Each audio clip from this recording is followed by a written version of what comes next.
Okay. Dear Heavenly Father, thank you again so much for this day that you have made, for bringing us to this place today where we can learn about you, talk about you, sing about you, worship you, and understand just a little better that all things come from you. I read this morning, Lord, that even desiring to learn about you comes from you. Amen. Yes. And so we just want to ask you humbly this morning, or this afternoon rather, to give us a heart that's receptive to your leading. Give Brother Edwin here a heart and mind that's receptive to your leading as he shares what he's learned this week. And he teaches us. Give us hearts as we listen, and minds that are open to what, Lord, you're going to show us through him and through your word. We do love you so much, Lord. And we're trusting that you continue to give us a hunger to know you better. And not only those of us here, but our families, our friends, wherever they may be, give them a hunger to know you better, to grow closer to you, to know you, to know you, to know your grace and mercy, to know your love that you have for us before we were even born, before we were even conceived. Yes. Thank you so much, Lord, for loving us. We love you and trust you. In Jesus' name we pray. Amen. Amen. Amen. Thank you, John. Okay. Love you. Amen. La porción bíblica que vamos a estudiar hoy está en el libro de Primera de Reyes, es el capítulo 17. Y le voy a pedir al hermano José que por favor lea la porción bíblica. Está en su Biblia, primeramente, otra vez, Primera de Reyes, capítulo 17. Está en la pantalla, si no me equivoco, y también está en el insert, en el papelito verde que está en las notas suyas, ¿ok? Así que la enseñanza de hoy es acerca de la vida de Elías. Era un cristiano como usted y como yo. La enseñanza de hoy tiene que ver acerca de la vida de este hombre. Tenía una vida de oración, una vida de fe que inspira cuando usted la lee, pero también desafía, all right? Así que, pues, leamos entonces nosotros en silencio, mientras nuestro amado hermano José, pues, nos lee la porción bíblica, otra vez, Primera de Reyes, capítulo 17. Ok, José, yes. Entonces Elías Tisbita, que era de los moradores de Galaad, dijo a Acab: vive Jehová Dios de Israel, en cuya presencia estoy, que no habrá lluvia ni rocío en estos años, sino por mi palabra. Y vino a él palabra de Jehová, diciendo: apártate de aquí y vuélvete al oriente, y escóndete en el arroyo de Querit, que está frente al Jordán. Beberás del arroyo, y yo he mandado a los cuervos que te den allí de comer. Y él fue e hizo conforme a la palabra de Jehová, pues se fue y vivió junto al arroyo de Querit, que está frente al Jordán. Y los cuervos le traían pan y carne por la mañana, y pan y carne por la tarde, y bebía del arroyo. Pasados algunos días, se secó el arroyo, porque no había llovido sobre la tierra. Vino luego a él palabra de Jehová, diciendo: levántate, vete a Sarepta de Sidón, y mora allí. He aquí yo he dado orden allí a una mujer viuda que te sustente. Entonces él se levantó y se fue a Sarepta. Y cuando llegó a la puerta de la ciudad, he aquí una mujer viuda que estaba allí recogiendo leña. Y él la llamó y le dijo: te ruego que me traigas un poco de agua en un vaso para que beba. Y yendo ella para traérsela, él la volvió a llamar y le dijo: te ruego que me traigas también un bocado de pan en tu mano. Y ella respondió: vive Jehová tu Dios, que no tengo pan cocido, Solamente un puñado de harina tengo en la tinaja y un poco de aceite en una vasija. Y ahora recogía 2 leños para entrar y prepararlo para mí y para mi hijo, para que lo comamos y nos dejemos morir. Elías le dijo: no tengas temor, ve, haz como has dicho, pero hazme a mí primero de ello una pequeña torta cocida debajo de la ceniza, y tráemela, y después harás para ti y para tu hijo. Porque Jehová, Dios de Israel, ha dicho así: la harina de la tinaja no escaseará, ni el aceite de la vasija disminuirá, hasta el día en que Jehová haga llover sobre la faz de la tierra. Entonces ella fue e hizo como le dijo Elías, y comió él y ella y su casa muchos días. Y la harina de la tinaja no escaseó, ni el aceite de la vasija menguó, conforme a la palabra que Jehová había dicho por Elías. Después de estas cosas, aconteció que cayó enfermo el hijo del ama de la casa. Y la enfermedad fue tan grave que no quedó en él aliento. Y ella dijo a Elías: ¿qué tengo yo contigo, varón de Dios? ¿Has venido a mí para traer a memoria mis iniquidades y para hacer morir a mi hijo? Él le dijo: dame acá tu hijo. Entonces él lo tomó de su regazo y lo llevó al aposento donde él estaba y lo puso sobre su cama. Y clamando a Jehová, dijo: Jehová, Dios mío, aún a la viuda en cuya casa estoy hospedado has afligido, haciéndole morir su hijo. Y se tendió sobre el niño 3 veces y clamó a Jehová y dijo: Jehová, Dios mío, te ruego que hagas volver el alma de este niño a él. Y Jehová oyó la voz de Elías, y el alma del niño volvió a él y revivió. Tomando luego Elías al niño, lo trajo del aposento a la casa y lo dio a su madre. Y le dijo Elías: mira, tu hijo vive. Entonces la mujer dijo a Elías: ahora conozco que tú eres varón de Dios y que la palabra de Jehová es verdad en tu boca. Amén.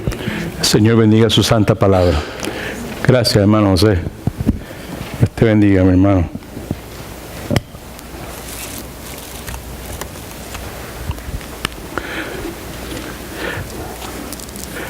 La enseñanza de hoy tiene como título una vida de oración, una vida de fe que inspira. En las próximas 3 semanas vamos a estar cubriendo capítulos 17, 18 y 19 del libro de Primera de Reyes. Y vamos a estar estudiando la vida de este hombre llamado Elías, profeta Elías, que en labios del medio hermano de nuestro Señor y Salvador Jesucristo, Santiago, James, este hombre, Elías, era un cristiano, un seguidor de Dios, común y corriente como usted y como yo. Esa frase que Santiago proclama es la frase que provoca que estemos haciendo este estudio en la tarde de hoy, esta predicación, ¿ok? Así que veremos a ver qué es lo que Dios tiene para cada uno de nosotros. Yo vengo con mi copa vacía para que el Señor la llene. Vengo con la disposición de que Dios me aclare el entendimiento y que mi vida de oración pueda mejorar, porque por muchos años yo he estado altamente insatisfecho con mi vida de oración. La serie está basada en la vida del profeta Elías, siendo nuestro mayor enfoque el hecho de que la Escritura describe a este extraordinario hombre de Dios nuevamente como un seguidor de Cristo, como usted y como yo. En Santiago, el primer versículo en sus notas en la pantalla, Santiago capítulo 5, versículo 17 al 18, nos dice que Elías era un hombre sujeto a pasiones semejantes a las nuestras, y que este hombre que era sujeto a pasiones semejantes a las nuestras, era un hombre igual a nosotros, era un hombre como usted y como yo, era un hombre común y corriente, de carne y hueso, era un hombre con las luchas que cada uno de nosotros tenemos. Nos dice la Escritura que este hombre oró fervientemente, con pasión, con tenacidad, para que no lloviese, y no llovió sobre la tierra durante 3 años y 6 meses. Y nos dice el versículo 18 que este hombre común y corriente, con pasiones semejantes a las nuestras, de carne y hueso, con todas las luchas que usted y yo tenemos, volvió a orar nuevamente, y el cielo dio lluvia y la tierra produjo su fruto.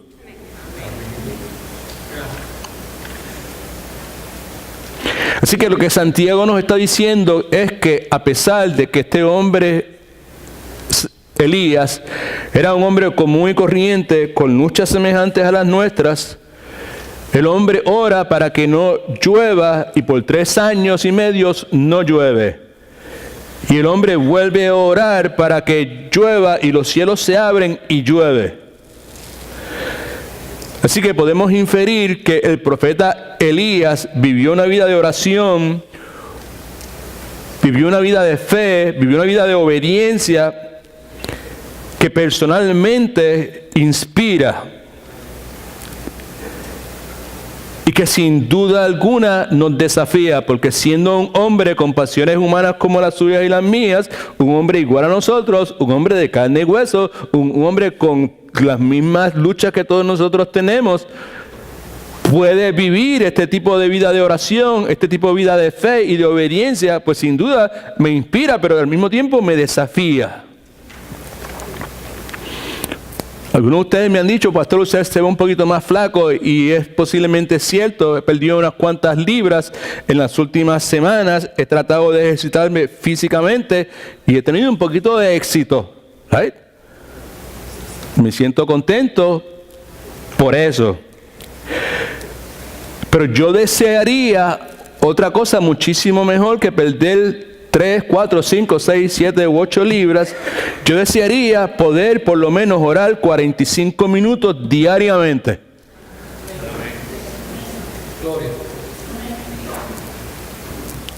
Poder hacerlo 7 semanas, 10 semanas de cogido. ¿Alguien dice amén a eso? Ahora, ¿por qué razón yo me siento contento por perder 2 o 3 libras por ejercicio de la piscina y el caminar un poquito, y los ejercicios que estaba haciendo, verdad? Pero yo desearía más que eso, poder orar de esta forma, al menos, yo desearía por lo menos 45 minutos al día. ¿Por qué desear eso más que perder libras y ejercitarme físicamente? La razón por la cual esa petición viene de mi corazón y es así, es porque con la ayuda de Dios, pues Dios ha ido regenerando mi mente, y pues yo me he dado cuenta, porque la Escritura enseña que el ejercicio físico es importante, pero el ejercicio espiritual es 1,000 millones de veces más importante.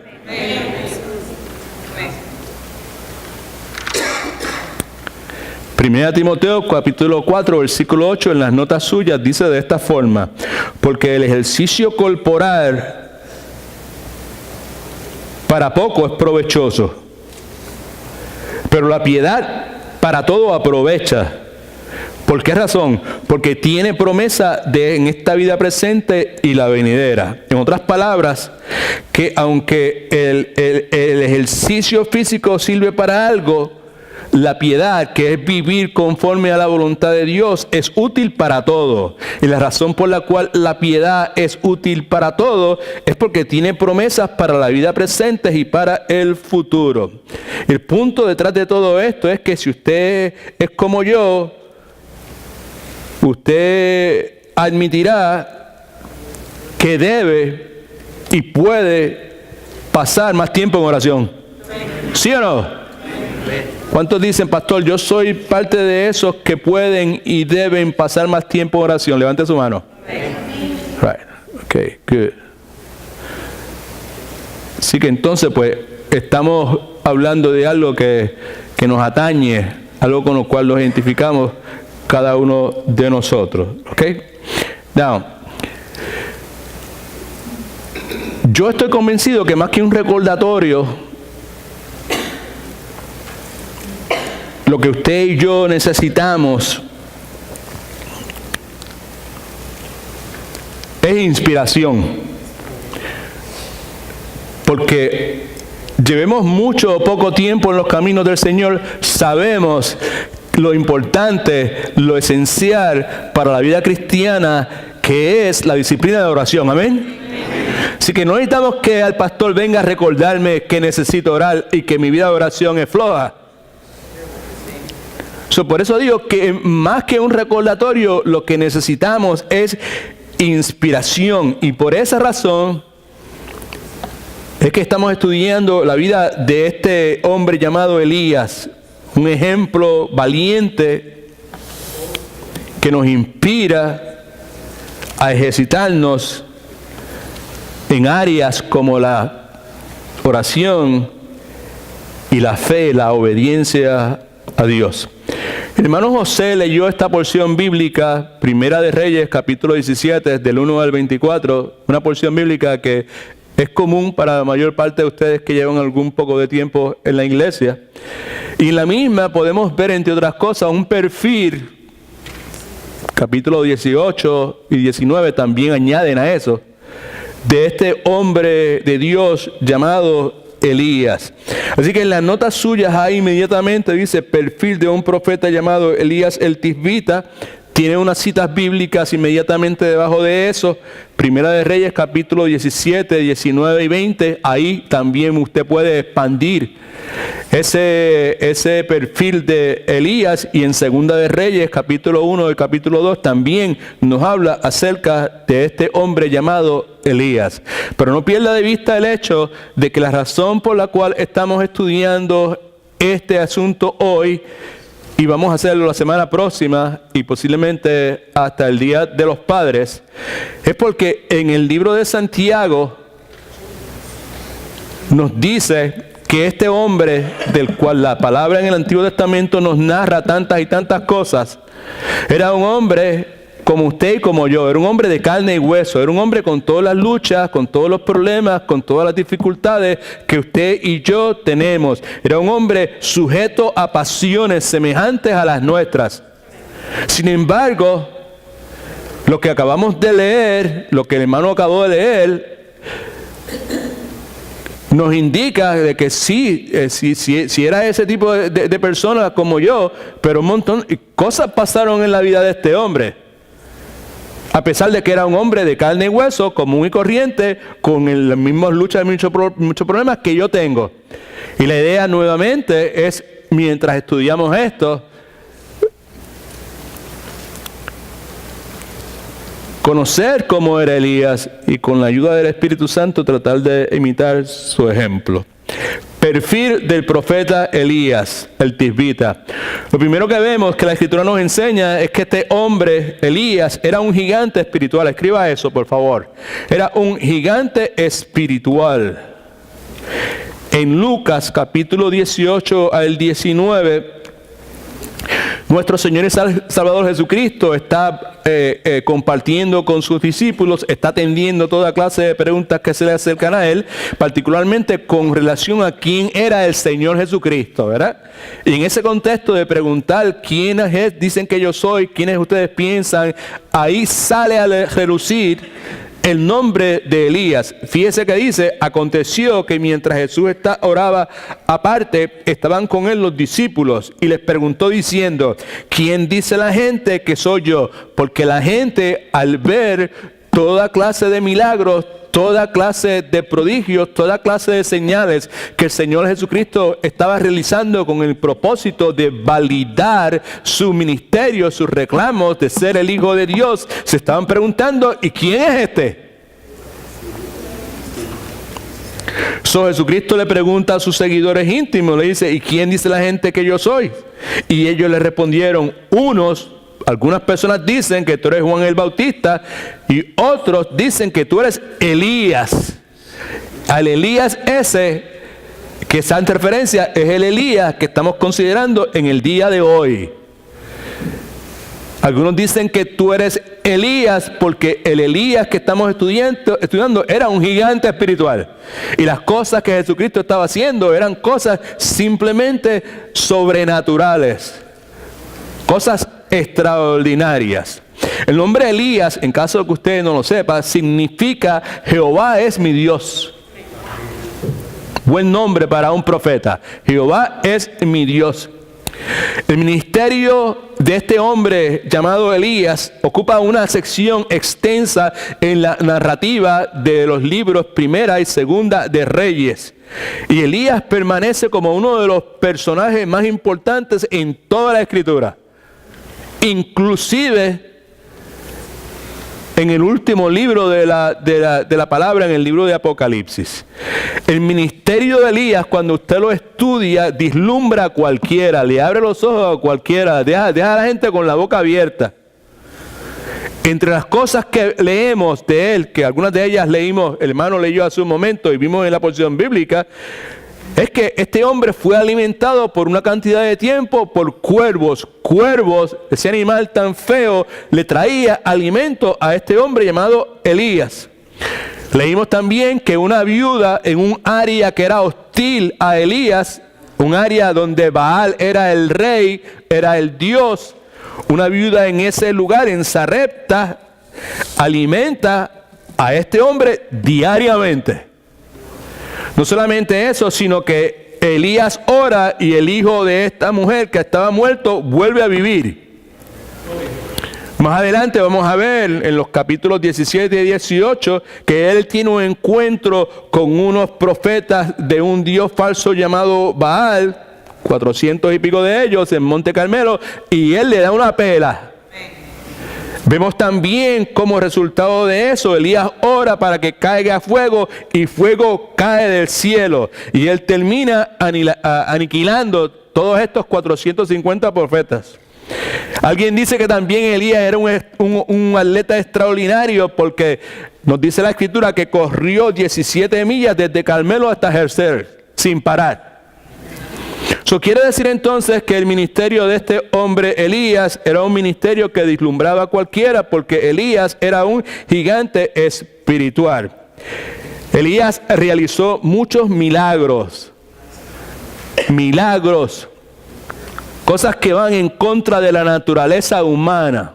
Ahora, ¿qué tiene que ver eso conmigo en el día de hoy? Bueno, tiene mucho que ver porque cuando hablamos de que Elías realizó milagros, de que Moisés realizó milagros, de que milagros se realizaron en la palabra de Dios en el Antiguo y el Nuevo Testamento, eso provoca cierto tipo de contrariedad en la persona que escucha o en la persona que está leyendo, aún en cristianos modernos. Hay muchas personas en el día de hoy que evitan tomar estas historias en serio, de que Elías fue alimentado por cuervos, de que había una mujer viuda en Sarepta que tenía un poco de harina y esa harina se multiplicó por semanas, días, años, por ahí para abajo, de que Elías se subió encima del muchacho y oró por él y que el muchacho se sanó. Y hay personas que evitan ese tipo de esas historias. Para ellos, eso está ahí, pero no hay que tomarlos en serio. Un pastor americano dice que tratan esas historias como se tratan de Happy Meals en McDonald's. ¿Cuándo saben lo que es un Happy Meal en McDonald's? Levante la mano que sepa lo que es un Happy Meal. ¿Para quién? ¿Eso es para niños o para adultos? Para niños, ¿verdad? ¿Sabe? Un Happy Meal para un niño es fantástico. Pero para un adulto no lo es. Exactamente, pues hay personas que tratan eso como si fuera un happy meal, nuevamente, que son apreciadas como son cuando somos niños. Cuando somos niños es chévere escuchar todas estas historias, todos los milagros de Jonás y que se lo tragó la ballena y todo ese montón de cosas, pero como adultos no las aguantan, las evitan.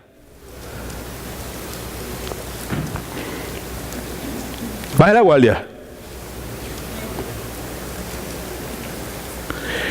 El problema con eso es que si usted trata de remover esas historias de la Biblia,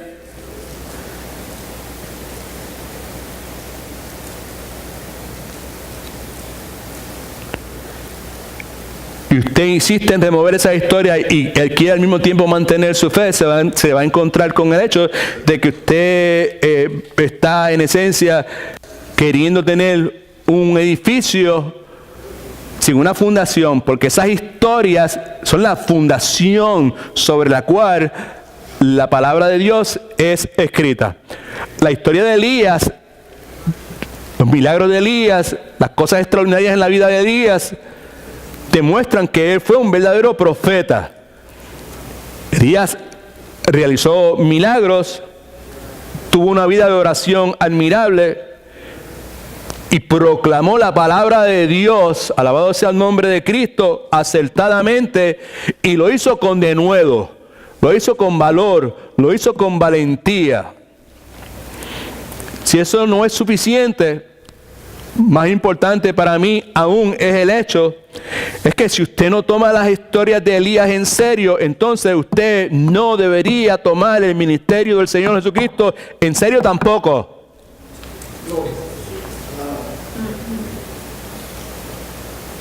¿Por qué razón? Porque cuando usted lee en los evangelios acerca del ministerio del Señor Jesucristo, Jesucristo tomó cada una de estas historias sumamente en serio. Con mucha seriedad. En gran parte del ministerio del Señor Jesucristo, Él se la pasaba haciendo referencia a los milagros en la vida de Jonás, milagros en la vida de Elías, milagros en la vida de Eliseo y muchísimos otros. Así que lo primero que vemos que Elías, el profeta Elías, era un gigante espiritual. En el día de hoy ya no tenemos profetas como Elías, porque el verdadero y gran profeta Jesucristo ya vino. Amén. En el día de hoy no tenemos cuervos alimentando personas. En el día de hoy no tenemos una viuda pobre con un barril de harina que no se acaba.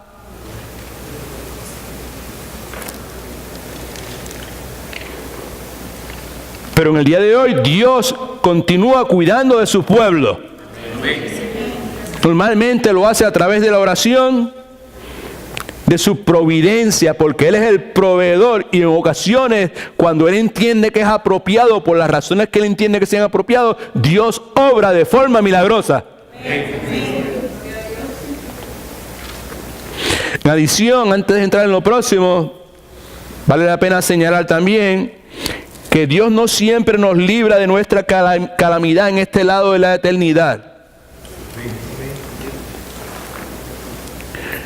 Pero todos los que hemos creído en Cristo y en la totalidad de la Escritura sabemos, estamos persuadidos que en última instancia seremos salvos. Ya somos salvos, esa salvación va a ser completada y que vamos a ser llevados ante la presencia de la gloria de Dios. Y que todo eso es posible porque el más grande de todos los milagros fue realizado en la vida nuestra, que es el milagro del nuevo nacimiento. Ese nuevo nacimiento que nos dio un nuevo corazón y que nos garantiza que un día vamos a resucitar para siempre. Alabado sea el nombre de Cristo. Así que lo primero que vemos de este hombre Elías era que era un gigante espiritual. Otra cosa que vemos también es que el profeta Elías era un hombre como Moisés y como Juan el Bautista.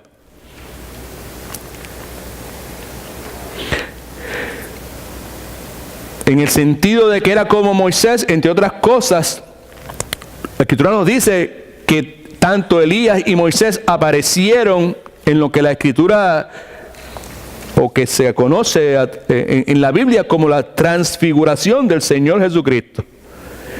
En Mateo capítulo 17, versículos del 1 al 3, dice la Escritura: 6 días después Jesús tomó a Pedro y a Jacobo y a su hermano Juan y los llevó aparte a un monte alto.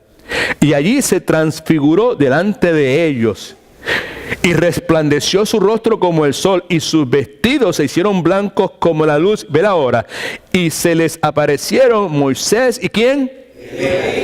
Que hablaban con él. Así que hay una relación muy significativa entre Moisés y Elías. Como Moisés, Elías también fue perseguido por un rey rabioso. Moisés fue perseguido por el faraón y él por el rey Acab. Como Moisés, Elías vivió vivió de una provisión abundante de pan, carne y agua. Lo mismo que le pasó a Elías, lo mismo sucede con Moisés. Como Moisés, Elías sube al monte Horeb por 40 días y 40 noches para encontrarse con Dios. En el mismo lugar que Moisés subió a encontrarse con Dios, fue el mismo lugar que Elías sube a encontrarse con Dios.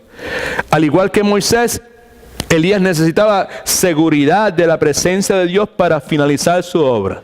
Al igual que Moisés, Elías estaba abrumado. Escuche que es importante. Estaba abrumado, deprimido, si usted quiere, por el fracaso del pueblo. Estaba tan abrumado que como Moisés deseó su muerte.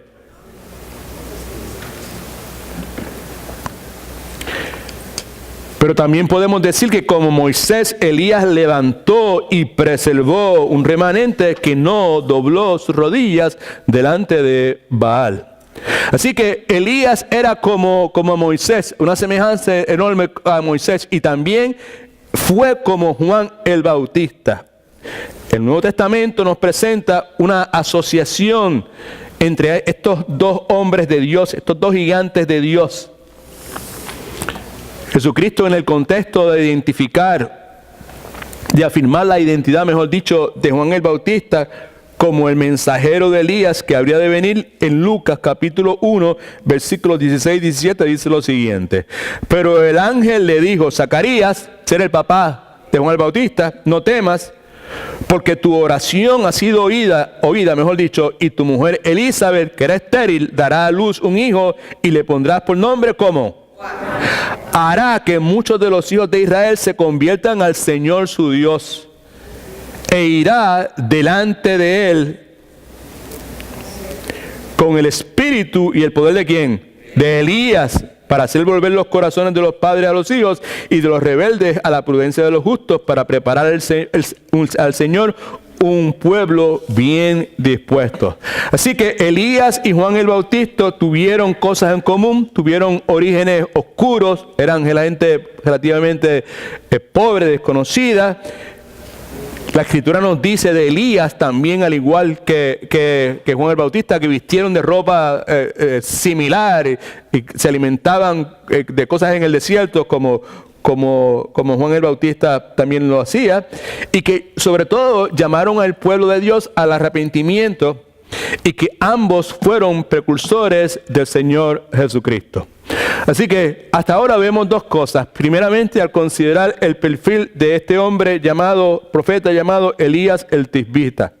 ¿Por qué estamos estudiándolo? Porque en Santiago capítulo 5 nos dice que este hombre, Elías, el Tisbita, era un hombre sujeto a pasiones semejantes a las nuestras. Era un hombre como usted y como yo, de carne y hueso, con limitaciones, con luchas como las que usted y yo tenemos. Pero este hombre oró fervientemente para que no lloviera, y Dios lo escuchó. No llovió por 3 años y medio, y después volvió a orar y los cielos se abrieron y llovió. Pues entonces nosotros queremos saber quién es este hombre, y estamos viendo quién era. Era un gigante espiritual, era un hombre que tenía una semejanza bien significativa con Moisés y con Juan el Bautista. Y la tercera cosa, antes de entrar en la enseñanza, es que este hombre, este profeta Elías, era un hombre como usted y como yo.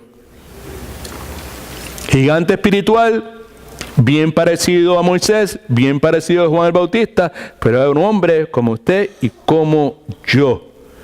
Nuevamente, versículo 16 al 18. Esta parte no la hemos leído. El versículo 16 nos habla de la oración, que oremos por los enfermos, de confesemos nuestros pecados unos a otros. Estoy hablando de Santiago. Y al final de Santiago dice: la oración eficaz del justo puede mucho. Right? La oración eficaz del justo puede mucho. Repita eso conmigo. La oración eficaz del justo puede mucho. Entonces, la oración eficaz es la oración que es conforme a la palabra de Dios. Amén. ¿Sabes? Esto no está inventando nada. Esto es, hay que averiguar qué es lo que Dios dice y orar lo que Dios dice. El justo es todo aquel que ha sido limpiado, regenerado, ha sido justificado a través de su fe en el Señor Jesucristo. Amén. Right? ¿Sabes? La oración eficaz, basada en la palabra de Dios, de una persona que ha sido redimida, que es residencia permanente del Espíritu Santo, dice la Escritura, que puede mucho, ¿sabes? Es mucho lo que puede conseguir. De eso podemos hablar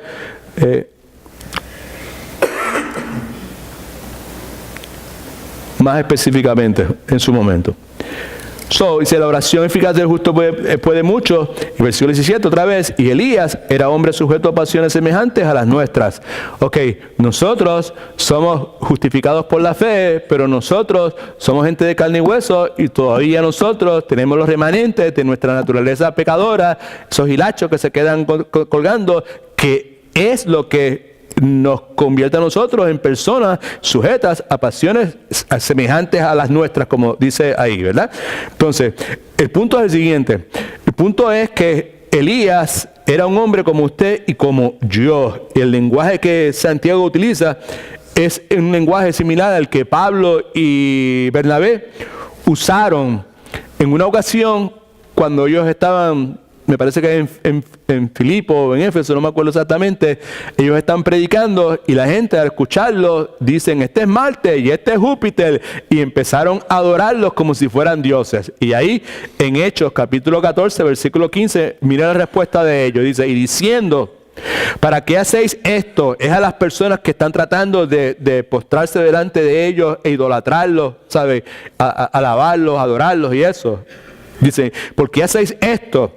Nosotros también somos hombres semejantes a vosotros. Eso es lo que Santiago está diciendo, que nosotros también somos semejantes a Elías, o que Elías era semejante a cada uno de nosotros. Ahora, ¿cuál es el punto de todo esto? Mire para acá que esto es lo que es importante. El punto de toda esta enseñanza desde ahora, desde que empezamos hasta ahora, hasta que terminemos, es que aunque Elías ocupa un lugar especial en la historia de la redención, del plan redentivo de Dios, de lo que Dios había planeado desde Génesis hasta Apocalipsis, aún cuando Elías ocupa un lugar especial, Santiago quiere que usted y yo sepamos, que nos acordemos de que todo creyente que ha sido cubierto por la fe de la justicia del Señor Jesucristo, todo creyente que persigue el ser como Jesucristo puede tener una vida de oración que sea efectiva como la que Elías tuvo. That's the whole point. Eso es lo que Santiago quiere que usted y yo entendamos. Sí, Elías fue un gigante espiritual, sí, Elías está en el Salón de la Fama de la Fe, pero también es cierto que usted y yo, como creyentes, que estamos cubiertos por la justicia del Señor Jesucristo, esa justicia nos ha sido imputada a nosotros, y todos nosotros los que queremos dentro de nuestro corazón, que perseguimos ser como el Señor Jesucristo, podemos tener y debemos tener una vida de oración efectiva como la que Elías tuvo. Así que el punto es este: Elías era como nosotros y nosotros debemos ser como Elías. Amén. Repita eso conmigo. Elías era como nosotros y nosotros debemos ser como Elías. Entonces, eso era un buen título para la enseñanza. La pregunta entonces es ¿cómo? ¿Cómo nosotros podemos ser como Elías? Por eso estamos haciendo este estudio de estos tres capítulos en el libro de Primera de Reyes. En el capítulo 17, 18 y 19, Elías nos enseña en cuanto a cómo usted y yo podemos tener una gran fe, cómo usted y yo podemos tener una vida de oración efectiva. Vamos a ver a Elías parado firme frente a gran oposición, y ahí vamos a recibir enseñanza. Vamos a ver a Elías orando, pidiéndole a Dios que actúe conforme a su palabra. Pidiéndole a Dios que actúe conforme a su palabra. Vamos a ver a Elías pidiéndole a Dios que actúe conforme a su palabra.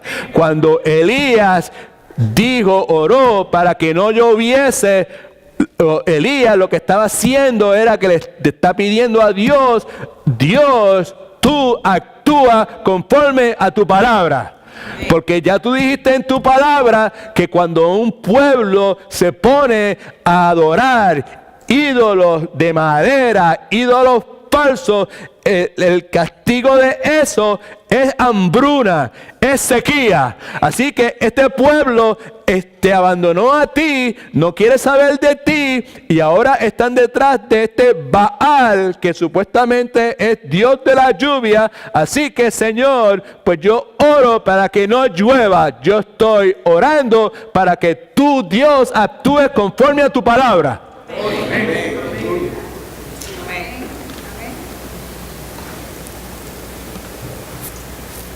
Alabado sea el nombre de Cristo.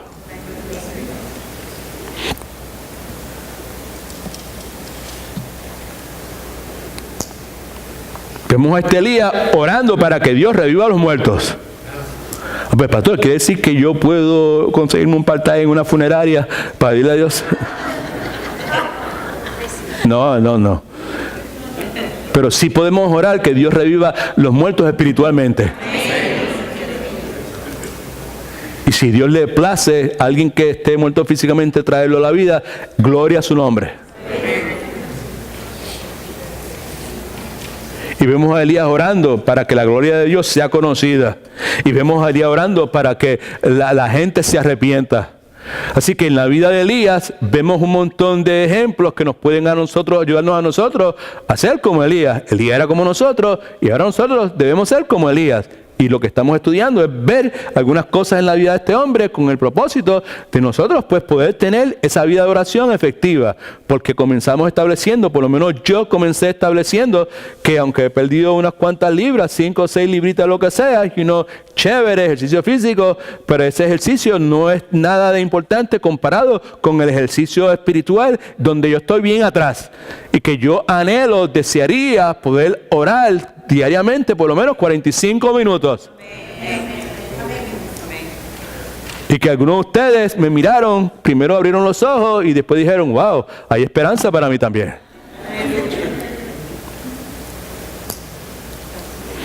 ¿Qué cosas la vida y el ministerio del profeta Elías nos enseñan? Lo primero que nos enseñan es que Elías creyó la palabra que Dios había dicho. Eso nos enseña. Ahí es donde usted y yo tenemos que encajar también. Usted y yo también tenemos que creer la palabra que Dios ha dicho. Elías creyó la palabra que Dios había dicho. Entonces Elías el tibita, que era uno de los habitantes de Galat, dijo acá: vive Jehová, Dios de Israel, en cuya presencia estoy, que no habrá lluvia ni rocío en estos años hasta que mi boca lo diga. Pantalones.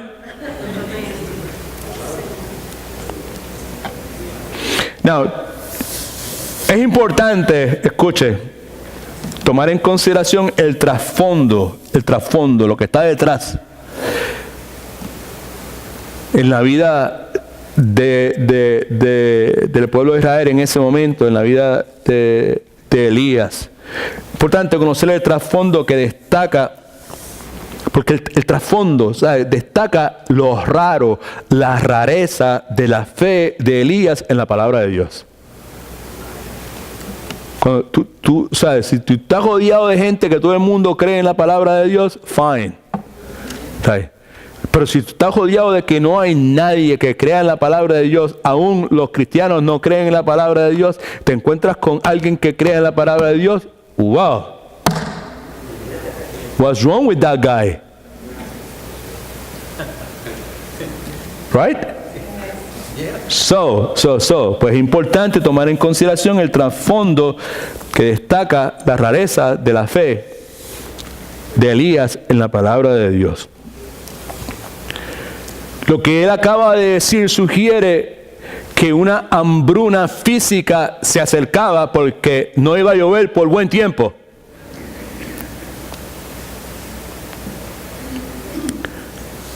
Pero en el presente, en el momento en que él está hablando, había una hambruna espiritual debido a la falta de la palabra de Dios.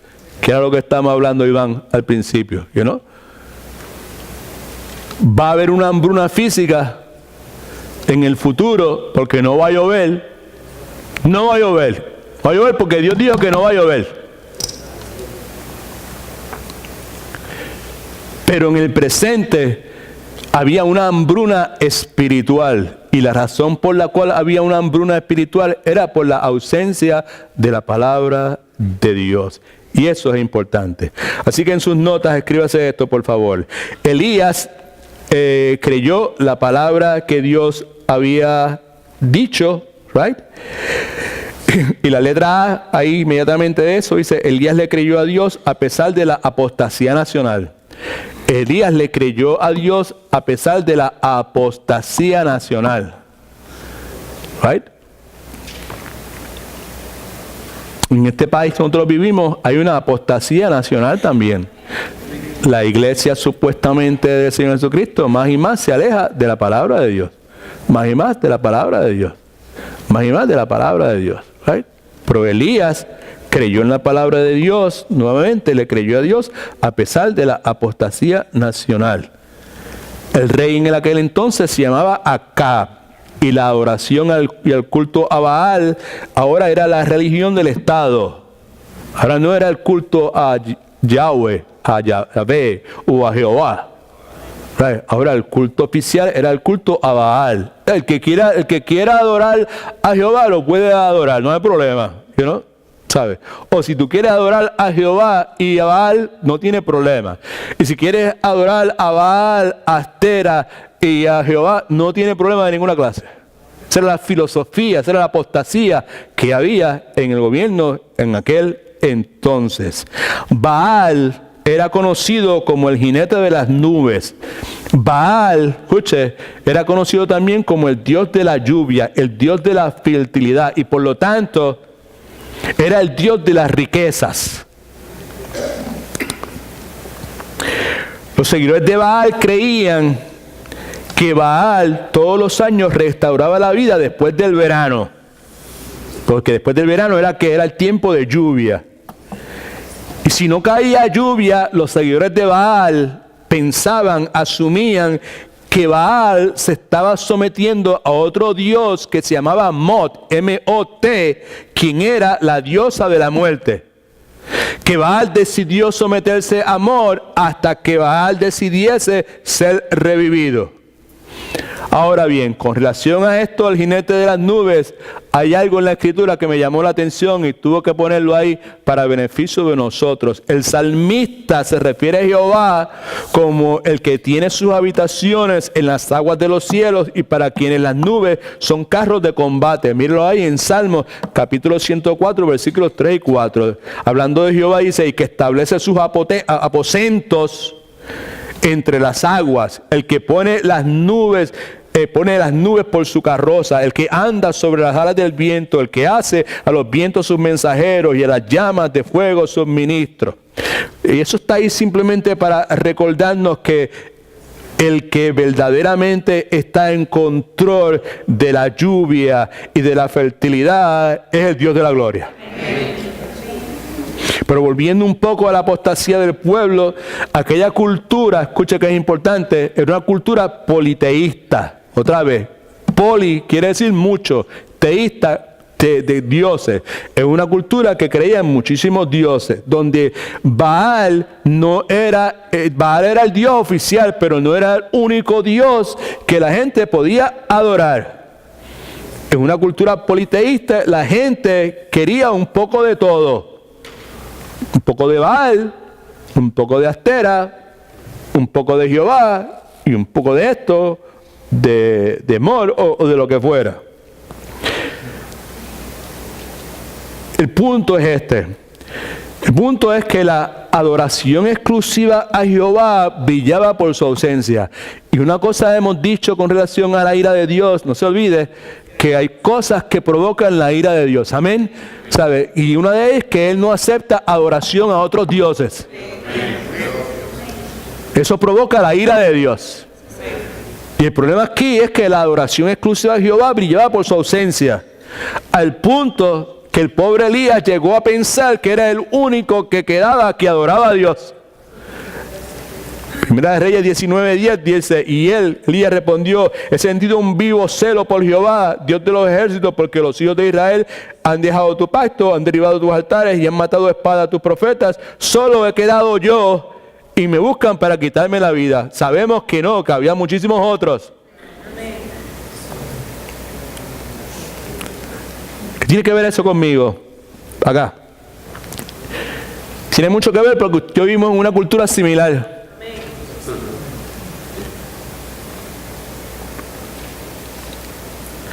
Donde la gente adora un poco de cada cosa, pero no adora exclusivamente al Dios viviente de la Biblia.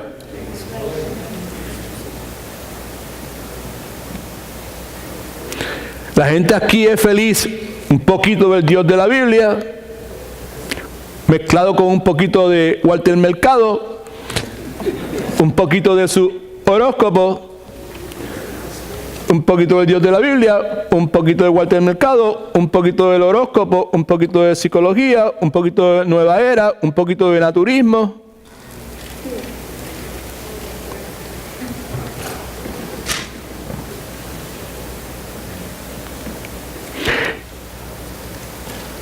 ¿Cuál es el problema con eso? El problema es que la mayor parte de la gente que vive en la cultura donde tú y yo estamos viviendo quiere a Dios en el momento de su muerte. Pero viven su vida como naturistas prácticos, materialistas prácticos, ateos prácticos. ¿Cuál es el resultado? El resultado es un cristianismo cultural en nuestros días que ha desarrollado una teología torcida donde lo inmoral ha sido normalizado. Son palabras grandes para algunos de ustedes, ojalá que me puedan entender. El resultado de todo eso, ¿sabes? De que todo el mundo quiere un poquito de aquí, un poquito de acá, un poquito de New Age, un poquito de humanismo, un poquito de psicología, un poquito del horóscopo, un poquito de la Biblia, un poquito del Corán, un poquito de aquella otra cuestión. Lo que ha traído como resultado, nuevamente, es una teología torcida. Donde lo inmoral es normalizado. Lo inmoral, lo que carece de moralidad, bíblicamente hablando, es normalizado. Y por eso vivimos en una cultura que llama malo a lo que es bueno y llama bueno a lo que es malo. Right? Esa es la cultura donde Elías tuvo que meter mano, como diríamos en Puerto Rico. Tuvo que sacar la cara por el Señor. Lo primero que vemos es que Elías le creyó a Dios a pesar de la apostasía nacional. Lo segundo es que Elías le creyó a Dios a pesar de su trasfondo oscuro. Right? No fue que él nació de noche, no había luz. Right? Versículo 1 dice, entonces Elías el tisbita. Ahora, ¿dónde era Tisbe o Tisba? I don't know. ¿Dónde era ese pueblo? En realidad nadie lo sabe, aunque muchas personas han tratado de averiguarlo. Algunos dicen que ese lugar se encontraba al este del Jordán, cerca de un área que se conoce como Galad. Pero el punto que yo quiero destacar en este momento con relación a Elías, que era un hombre como usted y como yo, right, ¿sabe? Pero que oró y Dios escuchó su oración y oró eficazmente. Es que en relación a lo que acabo de decirle, su trasfondo oscuro, es que Dios escoge a este hombre de un lugar relativamente desconocido. No sabemos mucho de él, no sabemos si era casado, no sabemos si tenía hijos, no sabemos si tenía un oficio. No hay mucha información con relación a este hombre llamado Elías. Y el caso de Elías es un caso bien interesante. ¡Gloria a Dios! A mí me pone a gozar porque me recuerda las palabras de Pablo en 1 Corintios 1, 26 y 27. Acuérdense, estamos hablando de Elías, pues porque Elías es un ejemplo, ¿verdad? ¿Sabe? Es una inspiración de lo que es una vida de fe y una vida de oración efectiva, ¿right? No necesitamos recordatorio porque sabemos que debemos tener fe, ¿sí o no? Y no digo que nos recuerden que tenemos que orar porque sabemos que tenemos que orar. Pero estamos hablando de Elías porque Elías nos inspira. ¿Por qué lo podemos inspirar? Porque Elías era un hombre de carne y hueso como usted y como yo. Que yo cogíamos de unas patas y Elías, como vamos a ver, cogía de otras patas. Sin embargo, tenía una vida de oración increíble. Era un hombre extraordinario.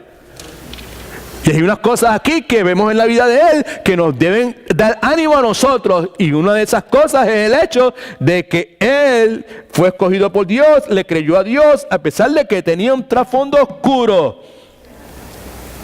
Me recuerda a Pablo, lo que Pablo dice. Considerad pues, hermanos, vuestra vocación y ver que no hay muchos sabios según la carne. Gloria a Dios.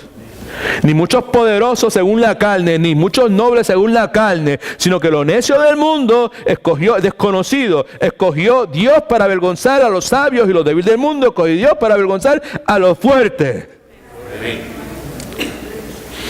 ¿Cuál es el punto? El punto es que Elías, al igual que muchos de nosotros, creció en la oscuridad. Sin embargo, Dios lo sacó de esa oscuridad para confrontar la apostasía de su tiempo.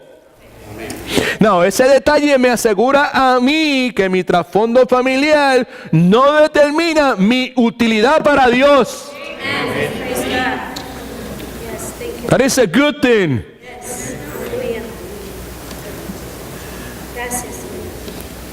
Porque Dios puede usar a cualquiera.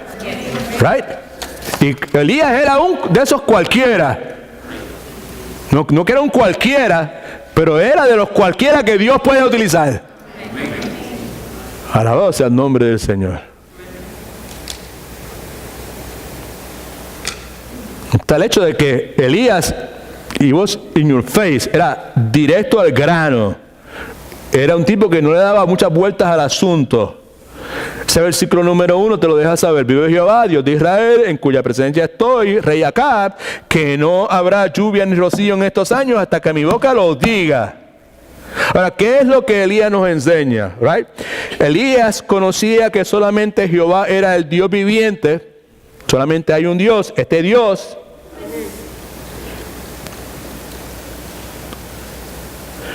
y como sabía que Jehová era el único Dios, él tenía el denuedo, la valentía, era capaz de confrontar sin temor alguno al rey Acab. Esto nos enseña. Vivía seguro de la presencia de Dios a su lado. Y como vivía seguro de la presencia de Dios a su lado, el rey Acab era simplemente un mero mortal y se acabó. Te guste o no te guste, rey, esto es lo que Dios va a hacer. Tenía una gran fe porque tenía un gran Dios. Alabado sea el nombre del Señor. La otra cosa que vemos es que Elías le creyó lo que Dios había dicho y por eso proclamó la verdad de Dios. ¿Sí? Ahí es donde estamos, ahí es donde nosotros podemos echar para adelante. ¿Sí? Repita conmigo, Dios siempre cumple su palabra. Eso es una verdad eterna. Dios siempre cumple su palabra. You can bank on that. Tranquilo, tranquilo, tranquilo. Right? Okay. Y como ya la anticipé, porque no me podía aguantar, era como un nene chiquito, ¿verdad? Que abre los regalos antes de tiempo, ¿verdad? Lo que sea, pues a veces me pasa a mí eso, cuando me encuentro algunas verdades en los estudios, pues antes de que llegue el momento de decirla, ya lo estoy diciendo, porque es que es so good, ¿verdad? ¿Sabes? You know, pues ya, en el caso usted no lo sepa, la sequía, pues yo no lo sabía, esto lo aprendí en estos días, eso es lo que pasa, ¿sabes? ¿No? Y me dice, wow, man, yo no sabía eso, ¿sabes? Nunca lo había visto de esa forma, mejor dicho, you know. La sequía que se describe en el capítulo 17 no es otra cosa que el cumplimiento de la promesa de Dios. De acuerdo a la palabra de Dios, la sequía era castigo por la idolatría pagana. Deuteronomio 11, 16 y 17. Mira lo que dice: guardaos pues que vuestro corazón no se deje engañar y os apartéis para servir dioses ajenos e inclinaros delante de ellos. Versículo 17. No sea que se encienda el furor de Jehová sobre vosotros y haga que y cierre los cielos y no haya lluvia ni la tierra de su fruto y perezcáis bien pronto en esa buena tierra que os da Jehová. It's right there. Eso fue lo que Elías vio, lo que esta gente estaba haciendo, y dice, pues ¿sabes qué? Esto es lo que le espera.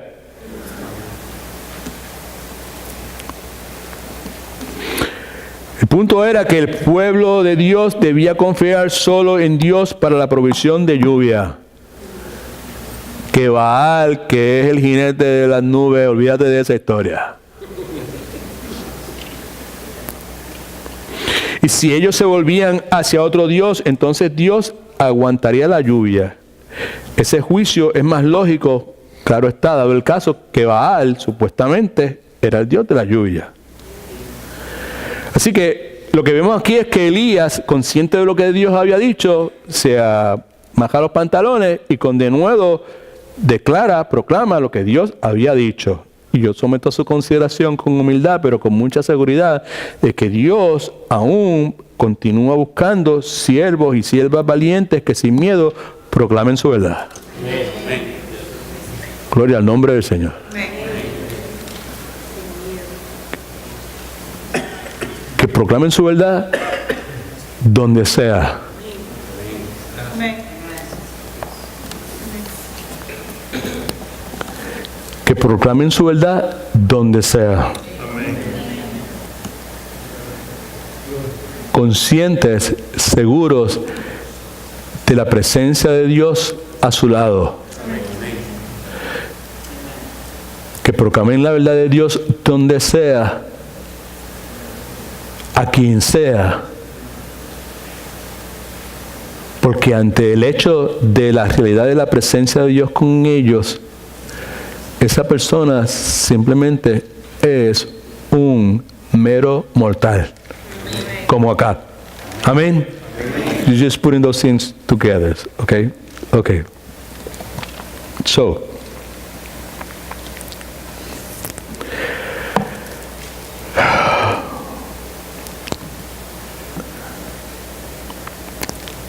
la otra cosa que vemos, la letra D, es que Elías creyó lo que Dios había dicho y por eso oró fervientemente. Right? Elías creyó lo que Dios había dicho y por eso oró fervientemente.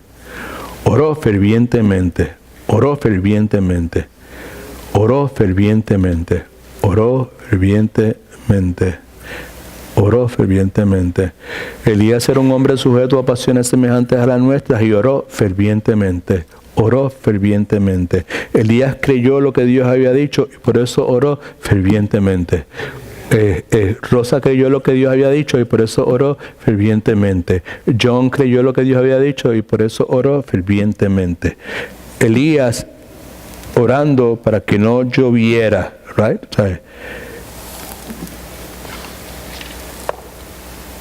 Oró fervientemente para que no lloviera y no llovió sobre la tierra por 3 años y 6 meses y otra vez oró y el cielo dio lluvia y la tierra dio su fruto, right? Okay. Así que lo vemos en Santiago nos narra que oró para que no lloviese, y ahora lo vemos en Primera de Reyes 18, 42 y 45, orando para que comience a llover. Dice la Escritura: Acab subió a comer y a beber, pero Elías subió al monte, al cumbre del Carmelo, y postrándose en tierra, puso el rostro entre las rodillas. Entre tanto, aconteció que los cielos se oscurecieron con nubes y viento, y hubo un gran aguacero. Subió a su carro Acab y se fue a Jezreel. Ahora, ¿qué podemos aprender de la oración de Elías acerca de la sequía? Esta es la respuesta. Hay muchas lecciones de aprender de esta oración de Elías con relación a la sequía. Podemos aprender, entre otras cosas, que Dios es fiel. Right? Podemos aprender que el cristiano debe perseverar. Right? Podemos aprender que el cristiano debe ser apasionado. Cuando usted sabe que Dios dice una cosa, usted debe ser apasionado con relación a eso. Right? Okay. Pero aun cuando se pueden aprender todas esas cosas, me parece a mí que hay una lección que está por encima de todas ellas, y es esta. Elías nos enseña a orar en conformidad a la palabra de Dios. Elías nos enseña a orar en conformidad a la palabra de Dios. Así que en esta porción bíblica vemos a Elías simplemente reclamando las promesas de Dios.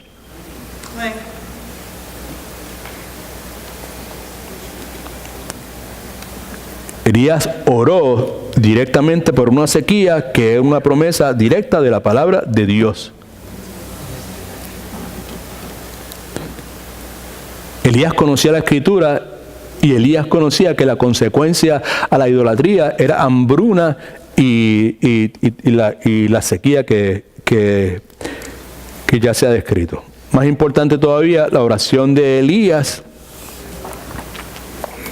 establecemos que se origina en las promesas de Dios. La oración de Elías no se origina en la imaginación de Elías. Mire para acá todo el mundo. Mire para acá. Mire para acá. Mire para acá. Esto es importante, porque aquí es donde nosotros damos crack, ¿sabes? Que aquí es donde a nosotros, pues, se nos va la guagua. Aquí es donde nosotros es donde fallamos. Right? En el hecho de que muchas veces las oraciones nuestras se originan en nuestra imaginación.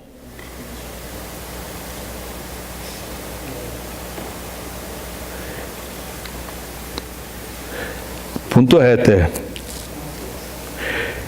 Elías no le está pidiendo a Dios que efectúe trucos nuevos. Elías conoce la palabra de Dios y con un denuedo total le está pidiendo a Dios que actúe conforme a su palabra. Pero ¿qué tiene que ver eso con nosotros? Pues porque muchísimas veces nosotros, vamos a ponerlo de esta forma, en el mejor de los casos, en nuestra ignorancia de la palabra de Dios, pues lo que estamos orando es conforme a nuestra imaginación. Y la oración nuestra no sube de allá, del techo. Porque nuestra oración no es conforme a la palabra de Dios. Y lo que Elías nos enseña, más que ninguna otra cosa, nuevamente, es a orar en conformidad a la palabra de Dios. En ocasiones todo esto a mí me hace pensar que las promesas de Dios tienen el propósito de inspirarnos a orar. Las promesas de Dios tienen el propósito de inspirarnos a orar. Repita conmigo, las promesas de Dios tienen el propósito de inspirarme a orar. No, y si usted es como yo, de que conoce que su vida de oración es deficiente y por lo menos desearía poder orar 45 minutos al día, pues entonces esto que acabamos de decir es altamente significativo. Dice, wow. Repeat that. Que las promesas de Dios nuevamente tienen el propósito de inspirarnos a orar. ¿Cómo puedo orar 45 minutos diariamente? Simple. Lea una porción bíblica y ore por esa porción a Dios. Right? Después que ore a Dios, lea otra porción bíblica y vuelva a orar.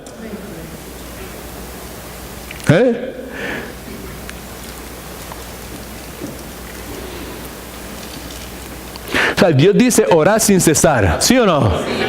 Right? Si Dios dice orar sin cesar, pues Dios nunca nos va a pedir que hagamos algo sin darnos la gracia y la capacidad para poder hacerlo. Y tenemos el mecanismo que Dios nos ha dado para poder orar sin cesar, está en sus promesas. Quiere decir que en la medida que yo conozca más de las promesas de Dios, más efectiva va a ser mi vida de oración. Primera de Juan 5, 14 y 15 dice, esta es la confianza que tenemos en Él, que si pedimos alguna cosa conforme a su voluntad, Él nos oye. Y si sabemos que Él nos oye en cualquier cosa que pidamos, sabemos que tenemos las peticiones que le hayamos hecho. Juan 15, 7 dice, si permanecéis en mí y mis palabras permanecen en vosotros, pedid lo que querráis y os será hecho. Permanece en mí y mi palabra permanece en ti. Es precisamente lo que estamos hablando. Ahora, ¿cuál es la aplicación de todo esto? Mientras permanecemos en la palabra, debemos continuamente pedirle al Padre que actúe conforme a su palabra. ¿Okay? Hay cosas que encajan perfectamente con la palabra de Dios. Pídale a Dios nuevamente por su provisión. You can do that. Eso encaja perfectamente con la palabra de Dios. Pídale a Dios que le dé poder del Espíritu Santo, porque eso encaja perfectamente con la palabra de Dios. Y si a usted se le ocurre pedirle a Dios que le dé poder del Espíritu Santo, pues entonces eso va a ser algo extraordinario en su vida, porque el Espíritu Santo inmediatamente va a decir, wow, I want that, right? ¿Sabe? Y en el momento ese, pues montones de cosas van a pasar en el corazón suyo, en la mente suya, porque Dios va a empezar a traer a la mente, gloria a Dios, Dios va a empezar a traer a la mente suya todo el montón de cosas que impiden que usted pueda ser lleno con el poder de Dios. Y no va a necesitar 45 minutos, va a necesitar 4 horas por ahí para abajo. Pídele a Dios por sabiduría.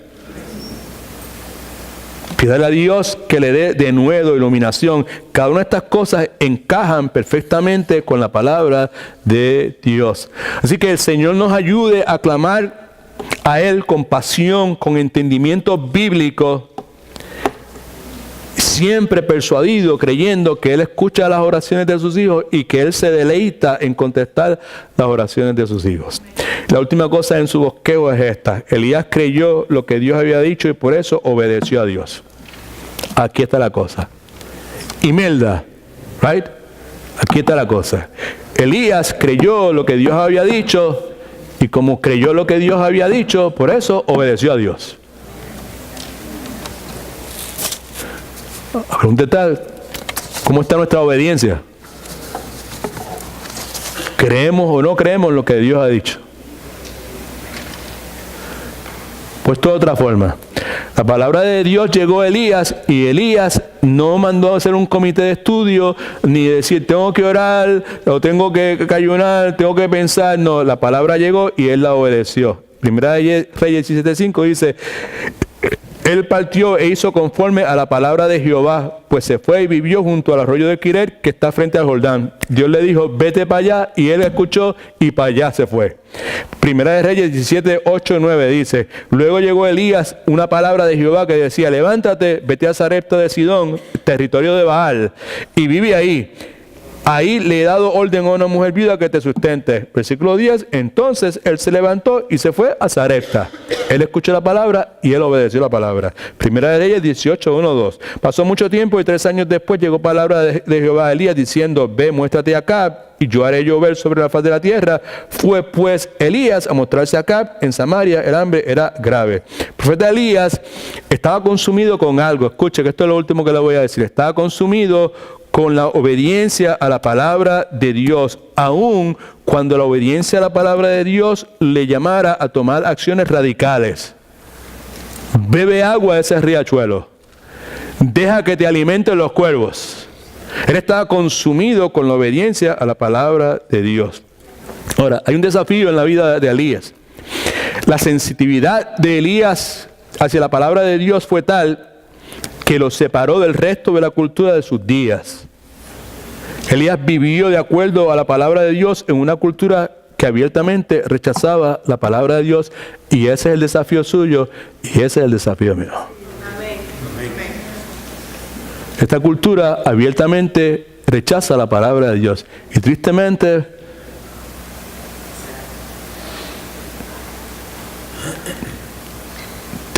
pero es una realidad, en la mayor parte de las iglesias también sucede lo mismo. ¿Okay?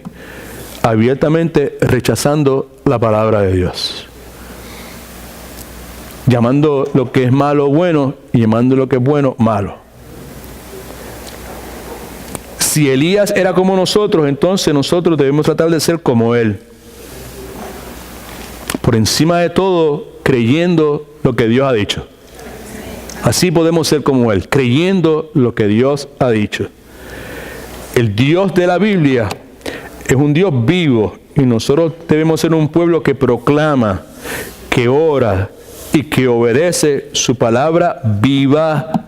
Su palabra viva. Ora, proclama, obedece su palabra viva porque la creemos. Nuevamente, por encima de todas las cosas, si queremos ser como Elías, precisamos creer lo que Dios ha dicho.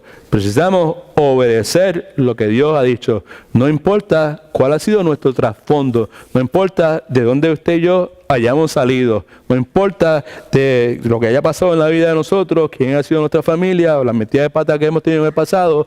Porque Dios se place en escoger lo débil y lo rechazado. Ok, Santiago, más que ninguna otra cosa, esta es la primera parte de la enseñanza. La segunda parte de la semana que viene. Santiago, más que ninguna otra cosa, lo que quiere recordarnos es que Elías era un hombre sujeto a pasiones como las nuestras. Era un hombre de carne y hueso. Era un hombre con todas las luchas que tú y yo tenemos. Sin embargo, este hombre era un hombre que tenía una vida de oración eficaz, una vida extraordinaria. Y oró. Y Dios escuchó su oración. Y tú y yo, nuevamente, podemos, gracias a la justicia que se nos ha sido imputada por medio de nuestra fe en el Señor Jesucristo, tú y yo podemos y debemos tener una vida de oración eficaz, parecida o casi idéntica a la vida de Elías. Eso es posible para cada uno de nosotros. Así que ahí es donde nos dirigimos en esta enseñanza, con la esperanza y la certeza de que Dios siempre cumple sus promesas. Amén. Y que podemos confiar plenamente en las promesas de Dios. All right. Vamos a orar un momentito y yo voy a tener que hacer mutis. All right. Quiere decir que tengo que irme rapidito, ¿verdad? ¿Sabes? ¿No? Y nos vemos entonces el próximo miércoles. Amén.